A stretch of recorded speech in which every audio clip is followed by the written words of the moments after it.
A very pleasant, good Wednesday to you all, wherever you may be. My name is Loro Antonio. With me today is Matt Bridgewater, as this is another episode of the Woodbury Sports Center and LoroSportsPod SportsCenter show. Matt, how are you doing today, my friend?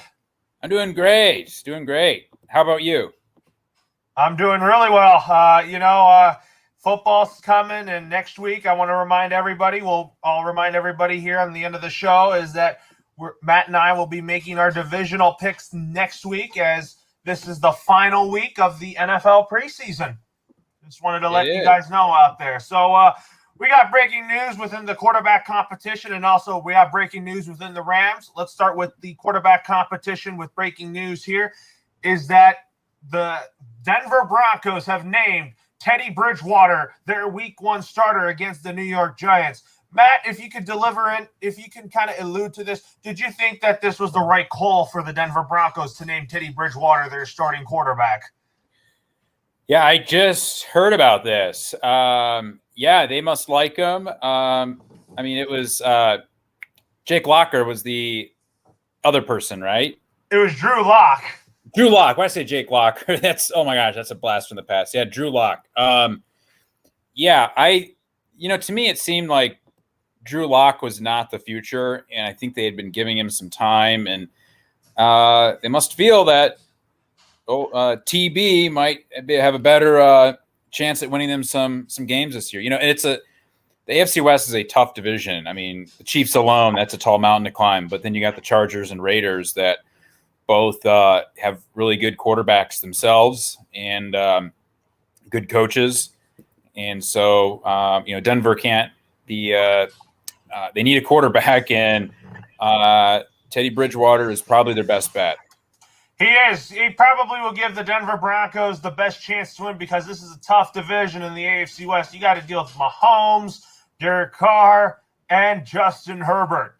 But I think that I think that this is pretty much the right call for Vic Fangio right there. So, anyways, other breaking news to talk about: the Rams have a running back, and they got Sony Michel from my team, the New England Patriots, in a trade today. So a Georgia Bulldog reunion on the LA Rams offense in Matthew Stafford and Sony Michel. Wow. Yeah, I'm now seeing that. Sony Michel. The Rams lost. What was their running back to the injury? I forget. Cam Akers to an Achilles. Yeah. So, and they had that other guy at camp. Yeah, Darrell Henderson has a minor thumb injury, but is expected to be ready for Week 1. Yeah, I feel.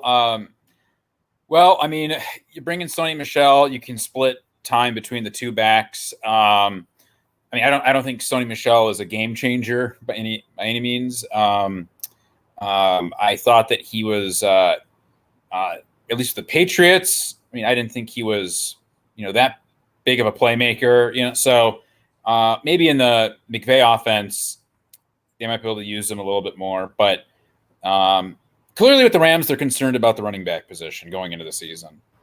They are.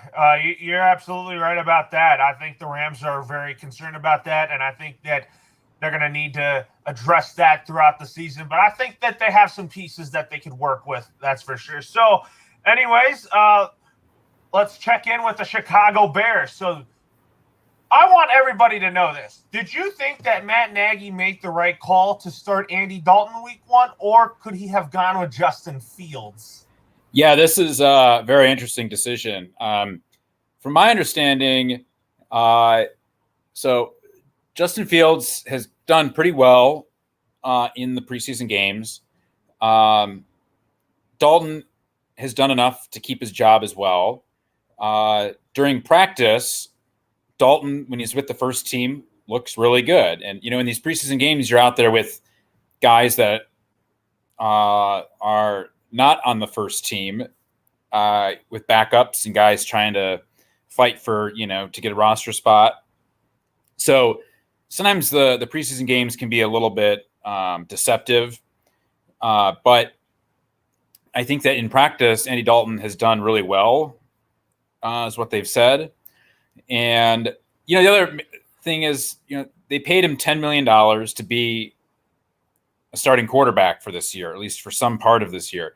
So I think for them to basically say, no, we want to go Justin Fields, you're basically saying signing Dalton was a mistake, and your $10 million is poof, it's gone up in smoke. So I think they want to give Dalton the benefit of the doubt here, and I think they're going to start him until just Fields looks really good, but really until Dalton loses his job either by an injury or by losing games, right? So. Yeah, but speaking of rookie quarterbacks, while we're on that subject, we'll get back to the Bears in just a minute. We were going to talk about, is Trevor Lawrence the clear favorite to start week 1? He is actually named the week 1 starter for the Jacksonville Jaguars. That was not a question. And how do you feel about this? Do you think that the Jaguars are definitely going to get there? Do you think that with Lawrence starting under center week 1, do you think that this will be enough for the Jaguars to beat the Houston Texans? Yeah, and are they playing in the first week 1? Yes, week 1.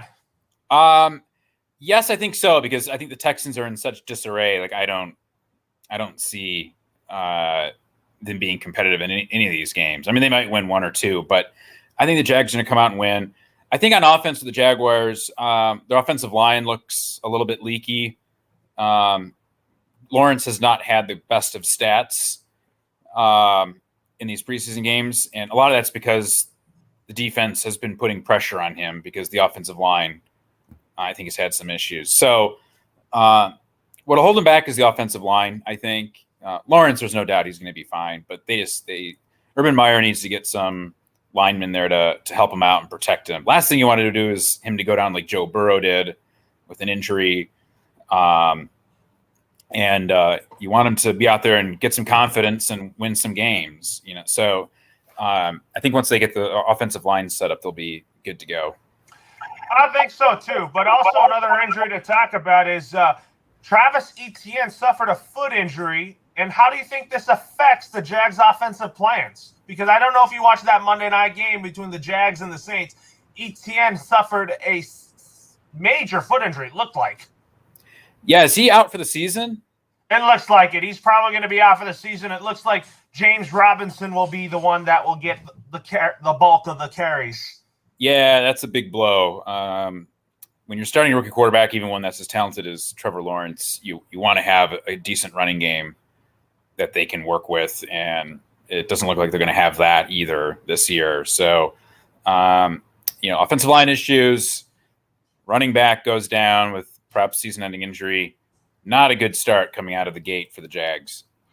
Well, not really. I mean, if you look at it, the Jags offense is still going to be featured with James Robinson. He's definitely a good next man up. Man, I was thinking that Travis Etienne was going to be the starting running back, and then Lawrence is going to still throw to DJ Chark and Marvin Jones. Those are very good targets for him, and Laviska Shenault. So definitely the Jaguars have the offensive weapons for Lawrence, but it's going to be, like you said, the question will be the offensive line for the Jags.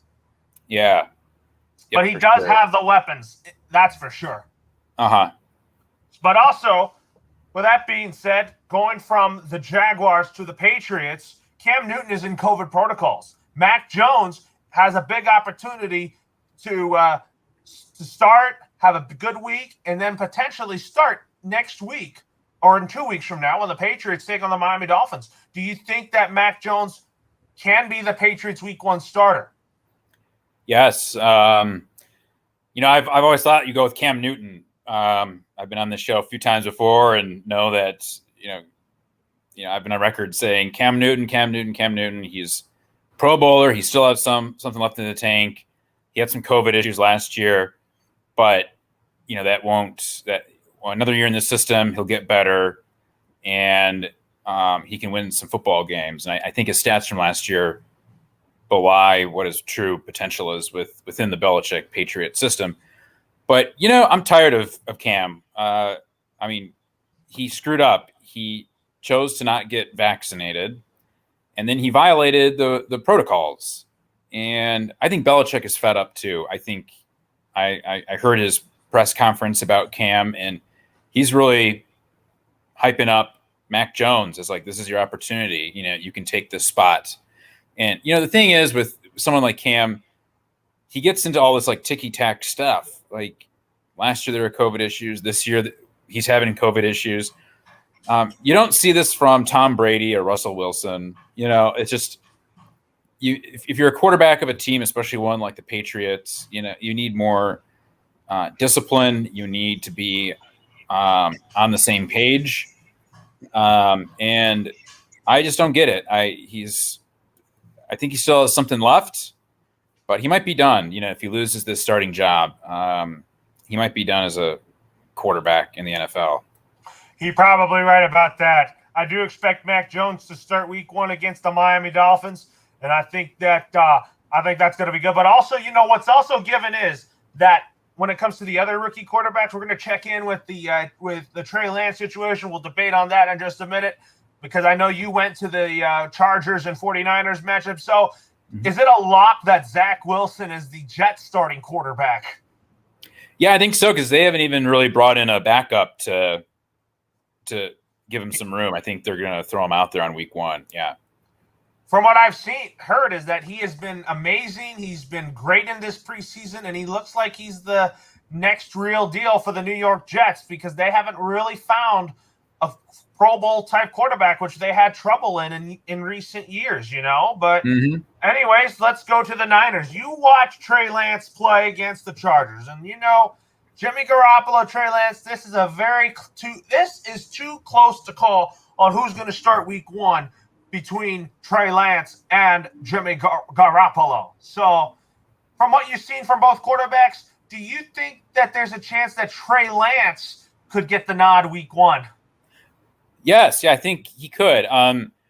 Garoppolo played a couple of series at the start of the game, threw an interception. It was a ball that was thrown a little high, bounced off the receiver's hand, and then Asante Samuel Jr., the Chargers' number 2 draft pick, got it.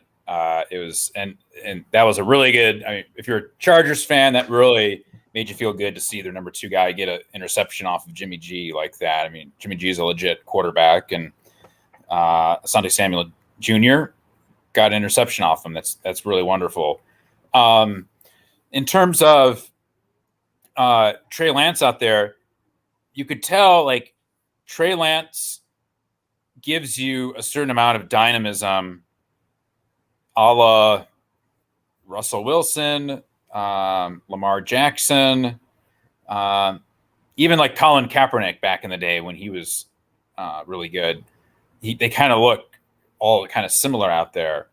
Trey Lance, he started off a little bit rough. He threw a pick too.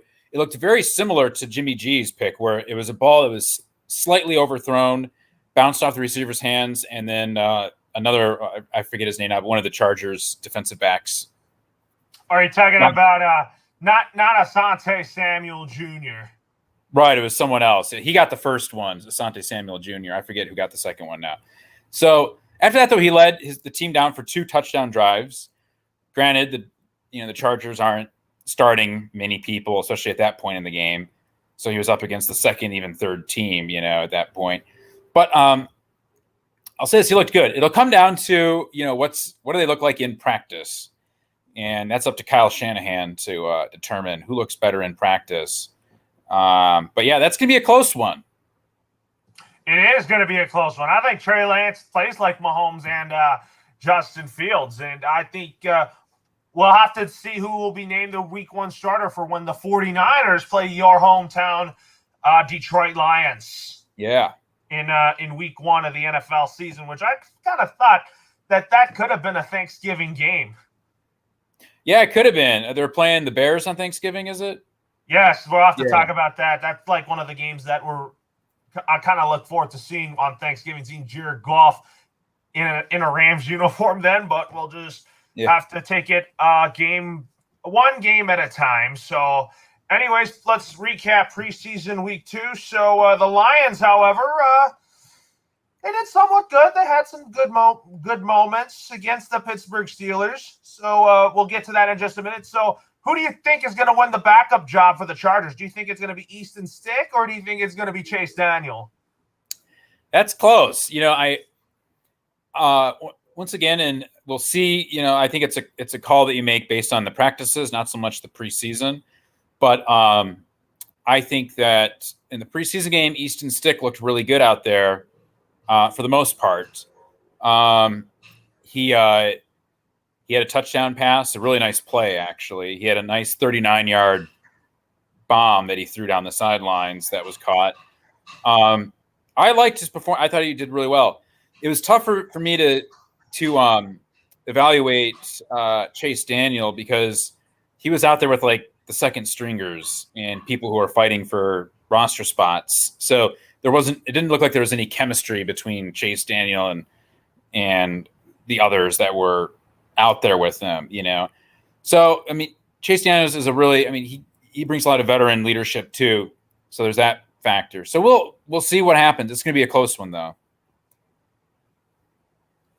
Yeah, absolutely. That one is going to be close to call. But anyways, with that being said, so let's go to the Lions and Steelers game. So did you get a chance to see Jared Goff get to play? How has he looked so far in a Lions uniform?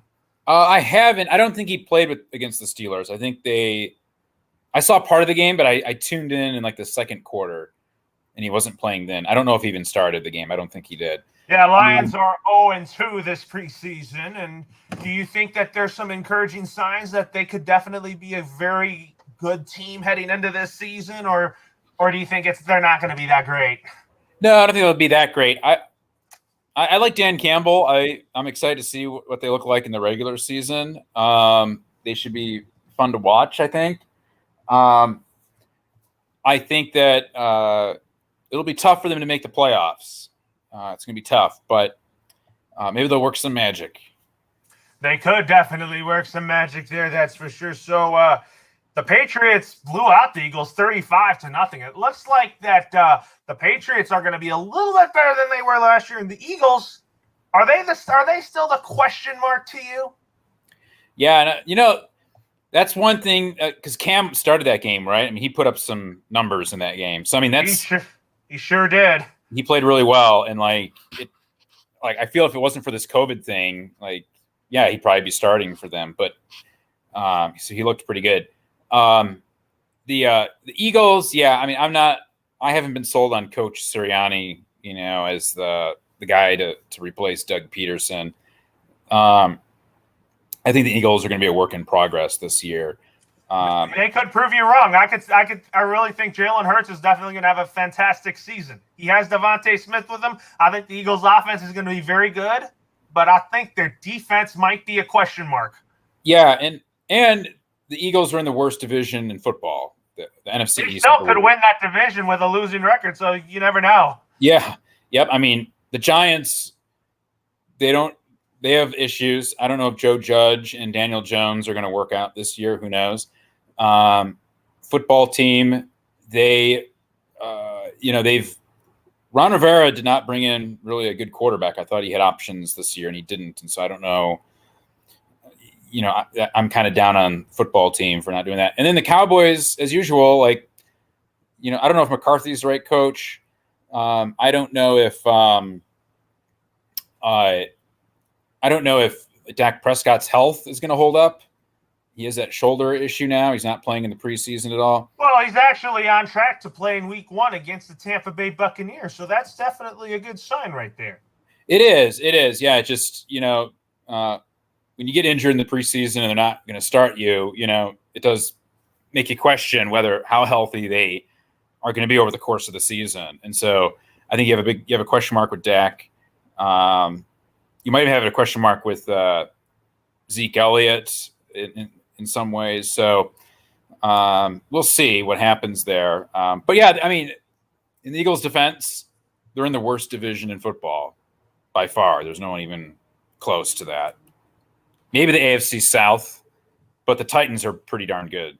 So, yeah, the Titans are definitely a team to watch in that division. I think them and the Colts are going to go toe-to-toe. But from And also reaction to Carson Wentz and Quentin Nelson potentially being ready for week 1. Do you think that it's possible from how they're trending?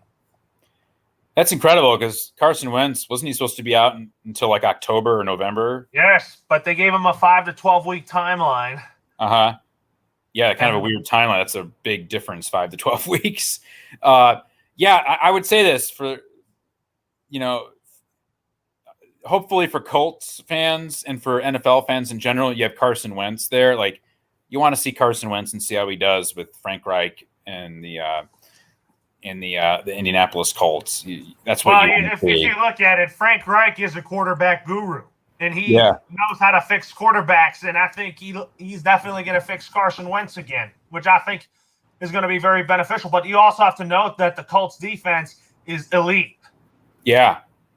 So, anyways, let's talk about the Rams and Raiders preseason game. So the Raiders won by 1, but the Rams are purposefully losing preseason games because they don't have Matthew Stafford. Yeah, they're not playing Matt Stafford, that's for sure. And they're holding back on a lot of starters. That's the McVay way. So I think they'll be fine. And I think they'll blow out the Bears in week 1. Yeah, I think so. I think that's what's going to happen there. So let's go to week 3, the preseason. So the Patriots take on the Giants, the Colts take on the Lions, and then the Rams and the Broncos will play in week 3. Along with the Chargers and Seahawks. So with the Chargers-Seahawks game, let's start with that first, since you're a Chargers season ticket holder. Do you think that maybe you could see Justin Herbert play a series or 2 just to kind of get him tuned up? It's possible. I think, though, I think at this point, why bother? Like, you might get him tuned up a little bit, but then you have a full week off again, before the season starts. So, like, between the last regular season game this Saturday and then September 12th, that's like 2 full weeks. That's 15 days. So, like, I don't think a tune-up in that situation is going to help because you're going to have a 15-day break afterwards. So I think I don't think you should put him out there. They're still working at practice. They're running plays. He's working with the first team offense. That's kind of all you need. Yeah, probably just go with Stick or Daniel for that last game. But I don't know if you're going to see Russell Wilson play in that last preseason game as well. But the Rams take on the Broncos in Denver. So basically, Teddy Bridgewater, I probably would expect him to start the whole game just because he's the starting quarterback. Give Drew Lock some reps with the second team. So you think that if you see the Broncos with Teddy Bridgewater, do you think that offense is going to be a lot better with Teddy Bridgewater under center? He is a really good game manager, and I think that's what Vic Fangio wants. Because Vic Fangio is a defensive guy, and his philosophy is going to be like, hey, look, we'll tighten down on defense. I'll be in charge of that. I just need a quarterback who's going to be out there, who's going to protect the ball, move the chains for us, on some drives, get us in a position to get some points on some of those drives, and move on. I don't think he needs someone or is aiming for someone like Patrick Mahomes. He's not willing to or wanting to really. He doesn't need that. He just needs someone to kind of manage everything. And I think Teddy Bridgewater is a little bit better at doing that than Drew Lock. Absolutely. And then let's talk about the Colts taking on the Lions. So is there a chance that you might see Jared Goff play for 1 series or 2? I would still say no. Like, I think all these starters, I wouldn't put any of them out there. Especially going back to the Chargers really quickly, like Easton Stick, Chase Daniels. That's a good fight for that backup quarterback position. So I'd rather see them out there playing, trying to get that position than wasting some series with Herbert. Same thing with the Lions. Goff is going to be your starter.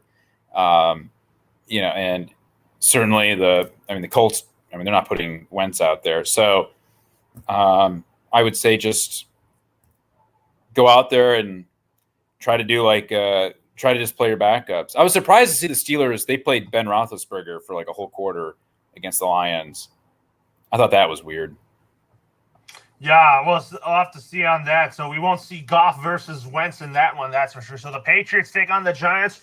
on Sunday at 3:00 on NFL Network. What do you think of their chances here? Do you think that Mac Jones should definitely start that game? Yeah, I think so. It looks like it's probably going to be him that's going to be the starting quarterback, though. So, anyways, more football next week. We'll talk about our division winners and also awards. And also, folks, Matt and I will discuss who will be on the hot seat heading into this season. But you already know, you talked about one of the names that is on the hot seat. One of them on my list is Zach Taylor. Yeah, definitely. I mean, if things aren't working this year with Joe Burrow, they're going to want to get someone else in there for sure. And you need to work with Burrow? Yeah. And the other thing, too, is that's a tough division. The Browns, the Steelers, the Ravens are all really good. They need Zach Taylor to take a big step here this year. They definitely do. That's for sure. So, anyways, now let's. We'll talk about our whole list and all that next week. Division winners and awards. So, for baseball, I don't know if we talked about this. They proposed to add a salary floor in the upcoming CBA negotiations. I think this is a very good stepping point in the agreements. I really think that they should definitely add a salary floor in it. It's going to give the players some more money to sign with teams and give the teams more leverage. What do you think of that move? Potentially? Yeah, I don't know what's the best way. I thought I heard that the players don't want it because it will limit the big contracts that really good players get, because it brings down the salary cap essentially, right? Or it increases the luxury tax to a really big penalty, and that would discourage teams from giving big contracts to Mike Trout, Max Scherzer, all those guys that usually get pretty big contracts. So I think it'll be interesting to see what the players do with this. So we'll see what happens. What do you think?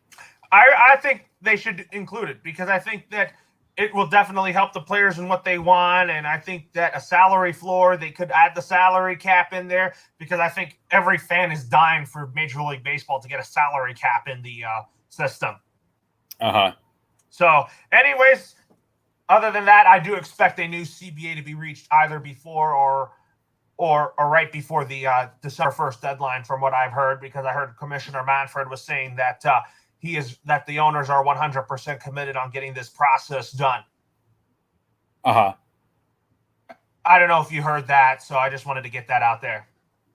Okay, yeah. So anyways, let's talk about some Dodgers news. So the Dodgers have been heating it up at the right time, and they're playing they beat the Padres at the right time yesterday. Do you think they can win this series and sweep this series with the Padres? Yeah, and both teams are in a pinch right now. The Dodgers, because they're still the Giants remain red hot, and they clobbered the Mets yesterday. So the Dodgers are still 2.5 games back. Is it? Yeah, still 2.5 games back. I think they're gonna end up catching the Giants at the right time come September.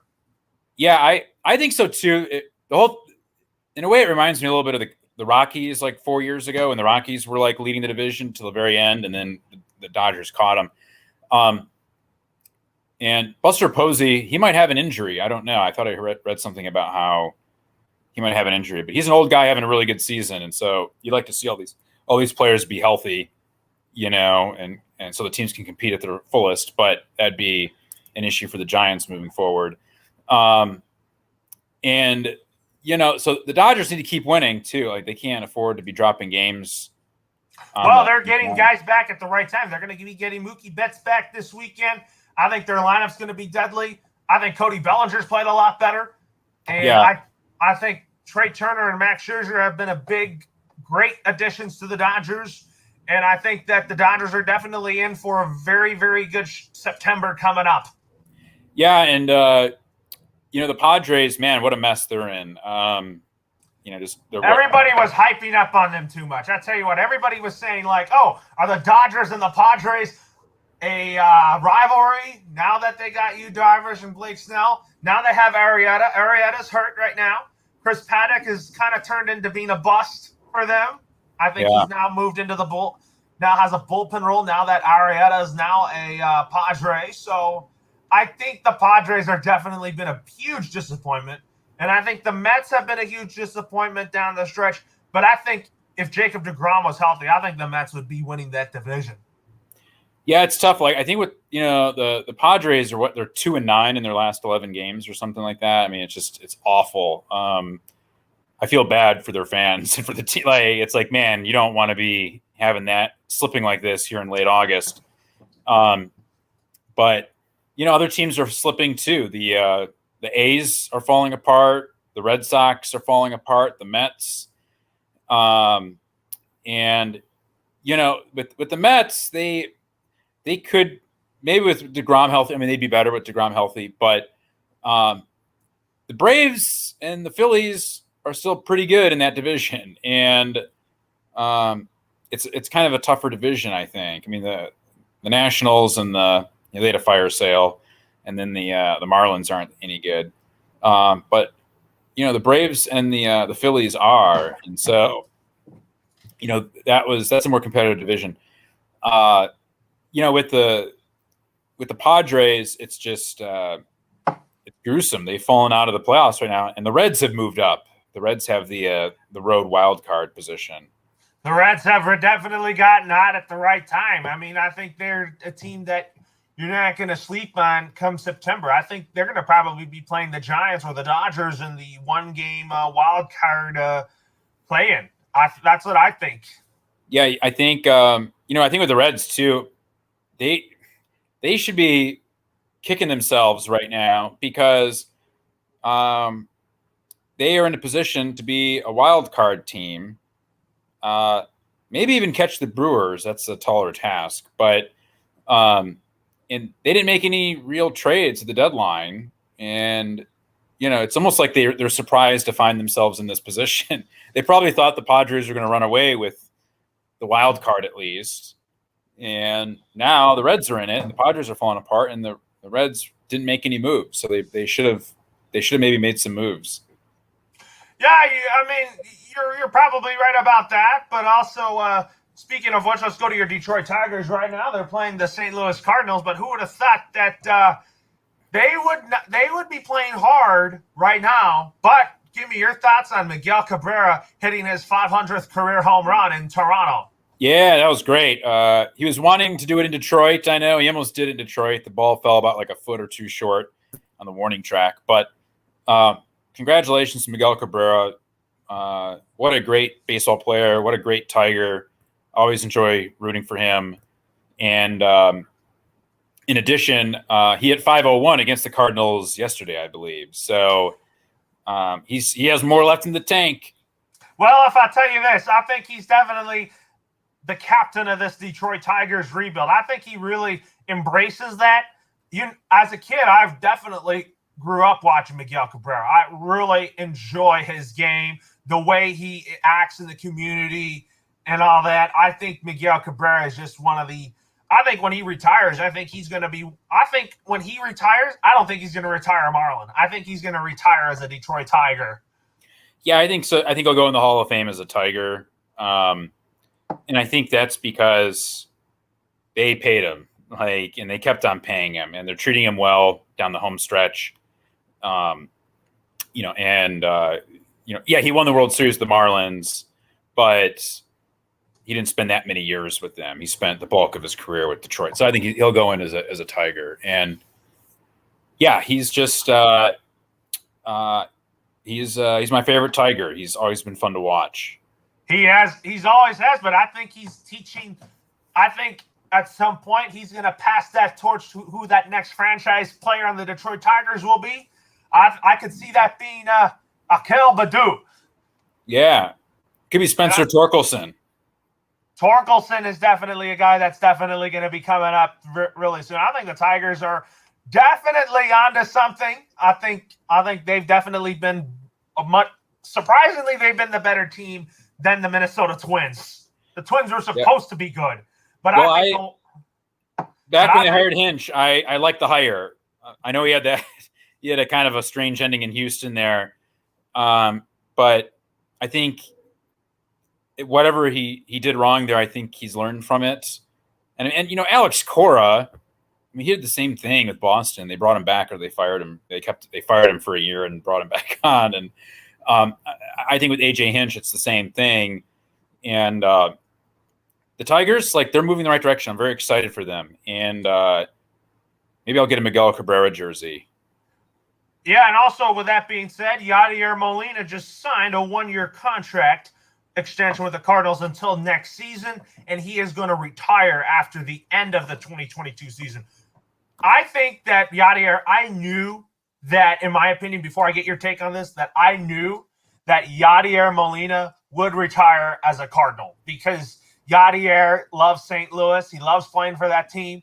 And who knows, maybe next year he'll go out as a World Series champion. Yeah. But knowing that the NL is kind of one-sided because of the Dodgers, it might be hard. Yeah. So what is your thoughts on Yadier Molina signing that 1-year extension with the Cardinals, and then after that he's going to retire? Yep. I think it's good for the Cardinals, good for him. I think that he's Mr. Cardinal, I think, at least from my generation. So, I think he's going to have a really great send-off in St. Louis. Yeah, I say next year it's going to be a great season for him. I think he's not a guy that's known for 20 home runs. He's a guy known to get the clutch hits. Yep. And where his team needs him the most. I've always liked Yadier Molina from when I was a kid until now. I think the Cardinals are definitely going to miss him after this season. And I don't know who's going to replace him on the roster, though. There will never be another Yadier Molina on the Cardinals. Yeah. But I do think that there are guys like Jack Flaherty that's coming up. I think he's definitely their ace now over Adam Wainwright now. And I think Dylan Carlson, Tommy Edman, those guys are definitely trending in the right direction. Yep.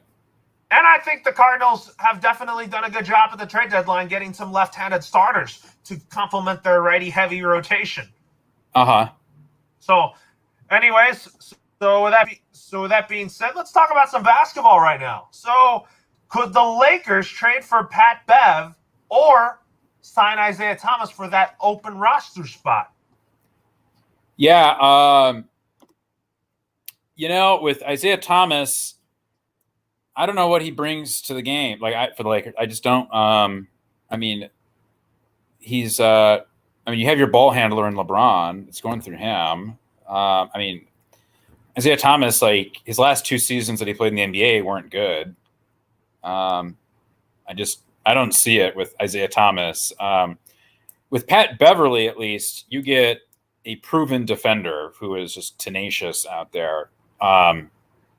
And I could see him joining the Lakers.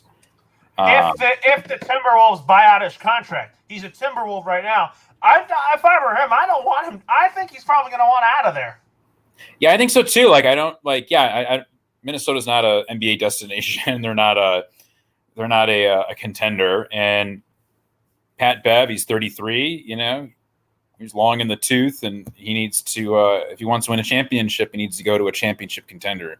He can't spend the last of his days in Minnesota. He would be a good insurance policy for Russell Westbrook to be a backup point guard, and I think that he would solidify the second unit for the Lakers. It'd be funny to see Pat Beverly and Russell Westbrook on the same team too, because they've had their spats in the past. Yeah, I think, but also let's break down the Lakers and the NBA schedule while we're at it. So let's talk about the opening night games. Which opening night game are you looking forward to the most? Lakers Warriors or Bucks Nets on opening night, the first day of the season? Oh, Lakers Warriors. Yeah, I just think with having Westbrook and Carmelo out there is going to be fun. And then assuming you get Klay Thompson back, hopefully, knock on wood, no more injuries. I think that'd be a really cool showdown to see how those two teams go at it in that first game. Bucks Nets would be good too. But there's no drama with the Bucks. We know exactly what they are. Whereas at least with the Nets, it's like, okay, pressure's on this year for sure for Kyrie, KD, and Harden to win. And so there'll be a lot of pressure on them, I think. And Steve Nash is the coach. Yeah, I think there's going to definitely be a lot of pressure on the Nets for sure. But I think with the Lakers, I could favor them right now as winning the championship this year after taking a bit of a step back last year because of all the injuries that they have, because of that shortened season that they had last year, and that there was a lot of injuries on that end. Yeah, I wonder. The Lakers, they seem like on paper they seem just fun and exciting to watch. They're old though, and yeah, you can say like last year the shortened season really affected injuries with the Lakers, as it did with other teams as well. But I think with this year too, like LeBron, AD, Westbrook, Anthony, they're all a year older, and it's not going to get any easier for them. So I still think the Lakers are gonna be the favorites to win the NBA championship. But do you think that they're going to be the 1 seed with that roster? Yes. And I mean 1 seed in the West. Yeah, I think. I'm not sure. I think they're not going to care so much about being the 1 seed. They're going to care about getting to the playoffs healthy, and they'd be fine with a 4 or 3 seed. Yeah, that way they can just rest their guys when they need to in certain parts of the season, so that come April or May, these guys could be ready to go and ready for a long playoff run. That's what you're kind of thinking there. But I kind of think, in my opinion, I think they are going to be the 1 seed. With that roster, absolutely. I think when the Lakers, when it comes down to it, like if they roll into the playoffs healthy, they're not going to be afraid of Utah. They're not going to be afraid of Denver, right? They're not going to be afraid of Dallas. They're not going to be afraid of Phoenix. They're going to roll in there, and as long as they're healthy, if they're a 2, 3, or 4 seed, they'll be fine. So I don't think there'll be that much priority on getting a 1 seed. They're going to be more interested in resting players. But yes, and let's talk about the Christmas Day games. You got the Lakers and Nets. I wanted that matchup. Are you excited or what about that Lakers and Nets Christmas Day game? Oh, yeah, that's going to be a fun one for sure.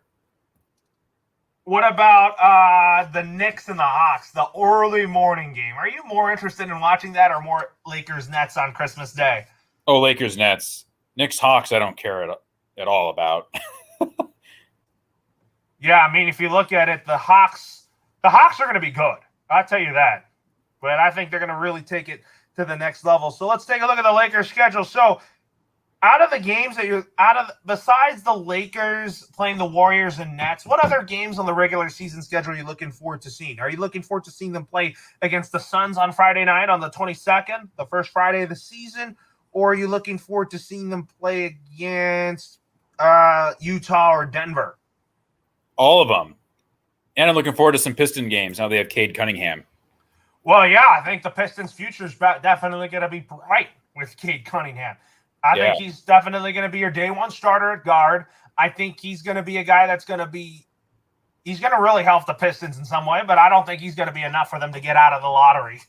Right. I think the Pistons are going to be a lottery team next year. Yep. I think they'll keep getting lottery picks, and once they find that player in that draft, then they can trade future picks as well if they want to compete. Yeah. So that's kind of like my assessment here. So anyways, final thoughts is that be sure to tune in next Wednesday at noon for when Matt and I predict our division winners for the upcoming NFL season next week, and also predicting who will be our MVP awards, and also coaches will on the hot seat heading into the upcoming season. So anyways, for Matt, for myself, Loro, signing off for now. Have a great rest of your day, everybody. See you, Matt. See ya.